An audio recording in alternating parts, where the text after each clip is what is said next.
Hi ಎಲ್ಲರಿಗೂ. ಬೆಳಗ್ಗೆ breakfast ಏನಪ್ಪ ಮಾಡಬೇಕು ಅಂತ ತಲೆ ಕೆಡಿಸ್ಕೊತಾ ಇದ್ದರೆ ಮನೇಲಿ 1 ಕಪ್ಪು ರವೆ ಇದ್ದರೆ ಸಾಕು, ಇನ್ಸ್ಟೆಂಟಾಗಿ ಎಗ್ ದೋಸೆ ರೆಸಿಪಿ ಮಾಡ್ಬೋದು.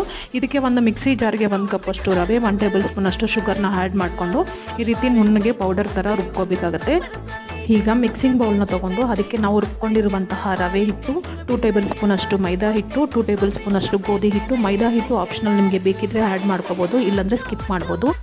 ಈಗ ರುಚಿಗೆ ತಕ್ಕಷ್ಟು ಉಪ್ಪು, 1 ಕಪ್ಪಷ್ಟು ಮೊಸರು ಮತ್ತು ಸ್ವಲ್ಪನ ನೀರನ್ನ ಆ್ಯಡ್ ಮಾಡಿಕೊಂಡು ದೋಸೆ ಹಿಟ್ಟಿನ ಹದಕ್ಕೆ ನಾವು ರೆಡಿ ಮಾಡಿಕೊಂಡು ಬ್ಯಾಟರ್ನ ಒಂದು 10 ನಿಮಿಷ ಬಿಡಬೇಕಾಗುತ್ತೆ. ದೋಸೆ ಪ್ಯಾನು ಬಿಸಿ ಆಗೋಷ್ಟೊಳಗೆ ನಾನು 1 ಕಪ್ಪಿಗೆ 1 ಮೊಟ್ಟೆ ತೊಗೊಂಡು ಅದಕ್ಕೆ ಉಪ್ಪು ಮತ್ತು ಖಾರ ಹಾಕಿ ಚೆನ್ನಾಗಿ ಮಿಕ್ಸ್ ಮಾಡಿಕೊಂಡು ರೆಡಿ ಮಾಡ್ಕೊಂಡು ಇಟ್ಕೊಂಡಿದ್ದೀನಿ. ಈಗ ಇನ್ನೊಂದು ಕಡೆ ದೋಸೆ ಪ್ಯಾನ್ಗೆ ನಾರ್ಮಲ್ ದೋಸೆ ಥರ ಹಾಕ್ಕೊಂಡು ಅದಕ್ಕೆ ಮಿಕ್ಸ್ ಮಾಡ್ಕೊಂಡಿರುವಂಥ ಎಗ್ಗು, ಕೊತ್ತಂಬರಿ, ಆನಿಯನ್ಸ್, ಉಪ್ಪು, ಖಾರ, ಗರಂ ಮಸಾಲ, ಪೆಪ್ಪರ್ ಪೌಡರು ಎಲ್ಲ ಹಾಕಿ ಸರ್ವಿಂಗ್ ಬೌಲ್ಗೆ ಸರ್ವ್ ಮಾಡಿಕೊಂಡ್ರೆ ಬಿಸಿ ಬಿಸಿ ದೋಸೆ ರೆಡಿ ಆಗುತ್ತೆ. ವಿಡಿಯೋ ಇಷ್ಟ ಆದರೆ ಲೈಕ್ ಮಾಡಿ, ಶೇರ್ ಮಾಡಿ, ಸಬ್ಸ್ಕ್ರೈಬ್ ಮಾಡಿ.